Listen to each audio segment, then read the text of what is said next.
آج ہم کہانی سنیں گے رحم دلی اور سخاوت کا نتیجہ۔ ایک بار لمبے دھند سے ڈھکے پہاڑوں کے درمیان واقع ایک پرسکون گاؤں میں الارا نامی ایک بوڑھی عورت رہتی تھی۔ وہ پورے گاؤں میں اپنی دانش مندی اور مہربانی کے لیے مشہور تھی، لیکن جس چیز نے اسے واقعی منفرد بنایا وہ جانوروں سے بات کرنے کی صلاحیت تھی۔ الارا کا جنگل کے کنارے پر ایک چھوٹا سا آرام دہ کاٹیج تھا، جہاں درخت اس سے راز کی باتیں کرتے تھے اور پرندے ایسے گانے گاتے تھے جو صرف وہی سمجھ سکتی تھی۔ خزاں کی ایک کڑکڑی صبح فن نامی ایک نوجوان لڑکا اس کے دروازے پر پہنچا۔ اس کا چہرہ پریشانی سے بھرا ہوا تھا۔ اس نے الارا کو بتایا اس کا خاندان ابھی ایک خوفناک طوفان میں اپنا کھیت کھو چکا ہے اور ان کے پاس دوبارہ تعمیر کرنے کا کوئی راستہ نہیں تھا۔ فن نے الارا کی عقلمندی اور رحم دلی کے قصے سن رکھے تھے۔ اس نے الارا کی منت کی، براہ کرم الارا، کیا آپ ہماری مدد کر سکتے ہیں؟ الارا نرمی سے مسکرائی۔ اس کے چاندی کے بال سورج کی روشنی میں چمک رہے تھے۔ الارا نے چائے کا برتن ہلاتے ہوئے فن کو اپنے پاس بیٹھنے کا اشارہ کیا۔ الارا نے آہستہ سے کہا، دنیا حیرتوں سے بھری پڑی ہے میری جان۔ الارا کی آواز پتوں سے سرسراتی ہوا کی طرح تھی۔ کبھی کبھی جب آپ کو لگتا ہے کہ سب کچھ کھو گیا ہے، یہ وہ لمحہ ہوتا ہے جب دنیا آپ کو کچھ غیر متوقع طور پر پیش کرتی ہے۔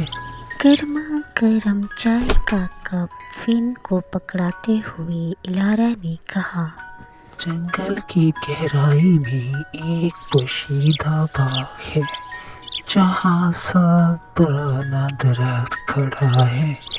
کہا جاتا ہے اس میں ایک خواہش پوری کرنے کی طاقت ہے، لیکن صرف اس صورت میں جب آپ خالص دل سے رجوع کریں۔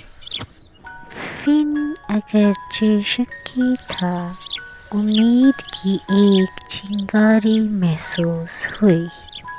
میں اس درخت کو کیسے تلاش کروں؟ الارا نے سر ہلایا اور کہا، سنہری لومڑی کے راستے پر چلنا، وہ آپ کی رہنمائی کرے گی، لیکن یاد رکھنا آپ کو راستے میں ملنے والے تمام لوگوں کے ساتھ مہربانی کا مظاہرہ کرنا ہوگا۔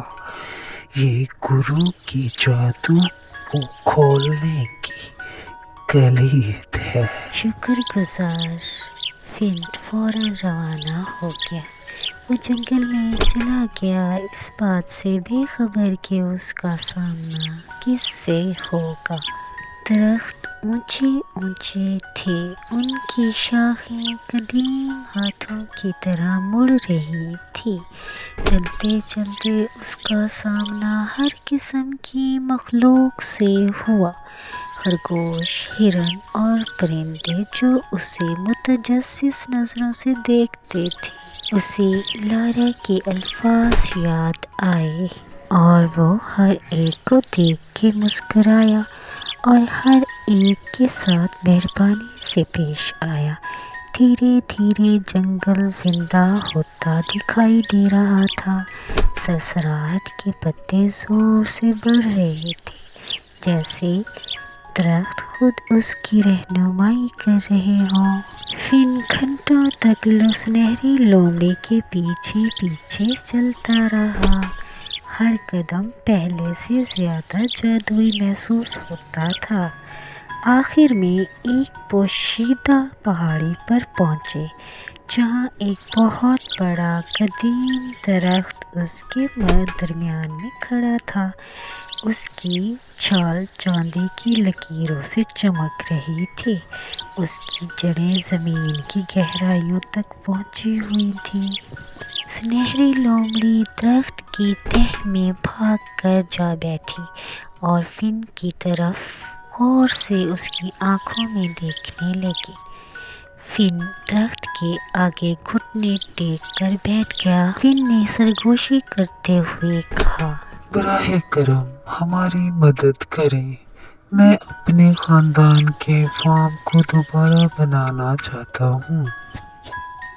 درخت کی چھال چمکنے لگی اور ایک نرم آواز اس میں سے آئی، جیسے درخت خود بول رہا ہو۔ نوجوان، آپ کا دل خالص ہے، آپ کو وہی ملے گا جو آپ چاہتے ہیں۔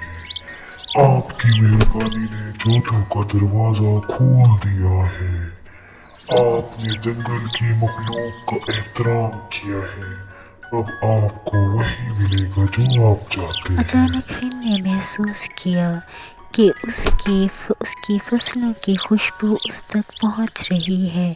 اپنے خاندان کے کھیت کو معجزانہ طور پر وہ محسوس کر سکتا تھا۔ فن سنہری لومڑی کا شکریہ ادا کرنے کے لیے مڑا ہی تھا، لیکن وہ غائب ہو چکی تھی۔ فن نے جان لیا کہ اس دنیا کا سب سے بڑا راز مہربانی سے پیش آنا ہے۔ اس کہانی سے ہمیں سبق ملتا ہے کہ رحم دلی، سخاوت بہت